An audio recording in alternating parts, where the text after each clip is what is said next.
اعوذ باللہ من الشیطان الرجیم بسم اللہ الرحمن الرحیم۔ اب وہ آیت آ رہی ہے کہ یہ رسول کس لیے بھیجے گئے؟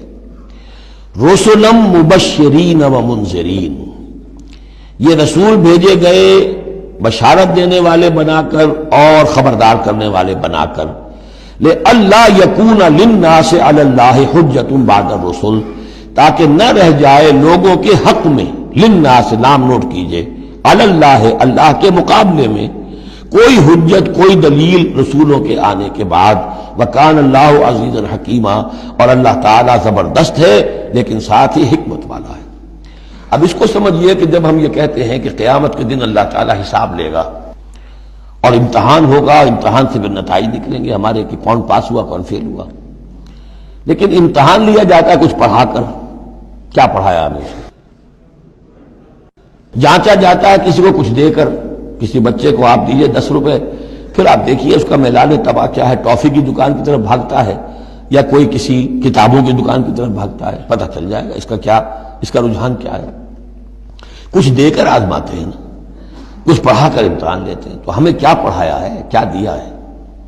اس میں ہے جو قرآن مجید کا بنیادی فلسفہ ہے کہ اللہ تعالیٰ نے انسان کو سمع، بصر، عقل، 3 بڑی چیزیں دی، پھر اللہ تعالیٰ نے انسان کے اندر روح ودیت کی اور نفس انسانی میں خیر اور شر کا علم ودیت کر دیا ہے۔ اب آئندہ کوئی وحی نہ آئے تب بھی ہر انسان جو ہے ان باتوں کی بنا پر اکاؤنٹیبل ہے۔ ہم نے تمہارے اندر تمیز رکھ دی تھی، یہ نیکی ہے یہ بدی ہے، تم بدی کی طرف کیوں گئے؟ تو گویا کہ کوئی نبی نہ آتا، کوئی کتاب نہ آتی، کوئی رسول نہ آتا، تب بھی اللہ تعالیٰ کی طرف سے محاسبہ ناحق نہیں تھا، اس لیے کہ وہ بنیادی چیزیں اللہ تعالیٰ دے چکا ہے۔ البتہ اتمام حجت کرتا ہے اللہ۔ اب یہ نوٹ کیجئے، حجت کیا ہے؟ حجت تو عقل ہے جو اللہ کو نے ہمیں دے رکھی ہے۔ ان السمع والبصر والفؤاد کل اولئک کان عنہ مسئولا، اس کی بنیاد پر مسئولیت ہے۔ اور یہ کہ نفس ونفس وما سواہا فالہمہا فجورہا وتقواہا، اس کے اندر نیکی اور بدی کی تمیز ودیت کر دی ہے، پھر تمہیں روح پھونکی ہے۔ ان سب چیزوں کی بنا پر تم اکاؤنٹیبل ہو، کوئی نبی آتا یا نہ آتا، یہ حجت اللہ کی تم پر قائم ہے۔ لیکن پھر بھی اللہ اتمام حجت کرنے کے لیے یہ اضافی شے ہے کہ اللہ نے تم ہی میں سے کچھ لوگوں کو چنا جو بڑے ہی اعلیٰ کردار کے لوگ تھے، تم جانتے تھے کہ یہ ہمارے ہاں کے بہترین لوگ ہیں، ان کے دامن کردار پر کوئی داغ دھبا نہیں ہے، ان کی سیرت و اخلاق تمہارے سامنے تھی کھلی کتاب کے مانند، ان کے پاس ہم نے اپنی وحی بھیجی، اور پھر تمہیں یہ کرو یہ نہ کرو یہ بھی بتا دیا۔ ایگزامینیشن میڈ ایزی بھی ہو گیا تمہارے لیے، اس امتحان کو ہم نے اتنا آسان کر دیا تاکہ اب کسی کے پاس کوئی عذر باقی نہ رہ جائے، کوئی جو ہے یہ پلیڈ نہ کر سکے کہ میں تو اگنورنس کے پلیڈ کرے کہ میں تو اگنورنٹ تھا، مجھے معلوم نہیں تھا۔ جب رسول آ گئے تو اب کوئی عذر باقی نہیں رہا۔ رسول سے پہلے پھر بھی کوئی شخص کہہ سکتا ہے پروردگار میں ایسے ماحول میں پیدا ہو گیا تھا، وہاں سب کے سب اسی رنگ میں رنگے ہوئے تھے، پروردگار میں اپنے 2 وقت کی روٹی کے دھندے میں ایسا لگا رہا کہ مجھے کبھی ہوش ہی نہیں آئی کہ میں سوچتا۔ لیکن جب رسول آ جاتے ہیں اور رسولوں کے آنے کے بعد حق مبرہن ہو جاتا ہے اور حق و باطل کے درمیان امتیاز بالکل واضح طور پر قائم ہو جاتا ہے، پھر کوئی عذر باقی نہیں رہتا، کوئی حجت پیش کرنے کے لیے لوگوں کے جانب سے اللہ کے سامنے اللہ کے محاسبے کے مقابلے میں باقی نہیں رہتی۔ تو یہ اتمام حجت ہے، اللہ کی طرف سے حجت کا اتمام۔ رسلا مبشرین، اور کر کیا سکتے رسول؟ نہ کسی کو زبردستی ہدایت پر لا سکتے، ظاہر بات ہے کسی کو گمراہ کرنا تو پیش نظر ہے ہی نہیں، لیکن کسی کو زبردستی ہدایت پہ نہیں لا سکتے۔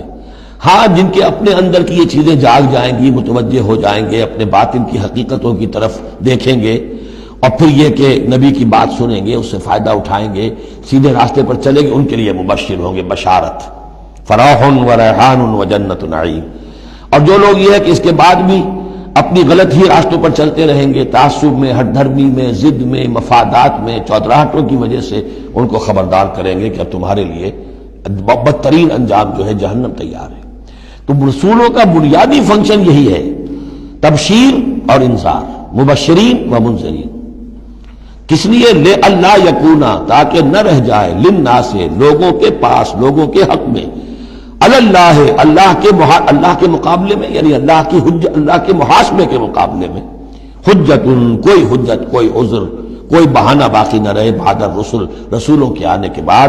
وکان اللہ عزیز حکیمہ، اللہ عزیز ہے، بغیر رسولوں کے بھی محاسبہ کرے، اختیار اس کا مطلق ہے، حکیم ہے، اس نے یہ نظام بنایا ہے اپنے محاسبہ اخروی کے لیے۔ اب اس میں البتہ ایک بات اور نوٹ کر دیجئے، یہ بڑی تفصیل سے میں نے یہ چیزیں لکھی ہوئی ہیں اپنی ایک کتاب میں، نبی اکرم صلی اللہ علیہ وسلم کا مقصد بعثت، کہ ایک بنیادی مقصد رسالت کا وہ تو یہ ہے، اور ایک تکمیلی مقصد ہے رسالت کا جو محمد الرسول اللہ پر جا کر کامل ہوا ہے صلی اللہ علیہ وسلم، وہ ہے لِیُظْهِرَهُ عَلَى الدِّینِ كُلِّهِ۔ انہوں نے بھی کام شروع کیا یہیں سے، یا ایھا النبی انا ارسلناک شاہدا ومبشرا ونذیرا وداعیا الی اللہ باذنہ وسراجا منیرا۔ بنیادی حیثیت تو وہی آپ کی بھی وہی ہے، لیکن اس کے اوپر تکمیلی حیثیت کیا ہے؟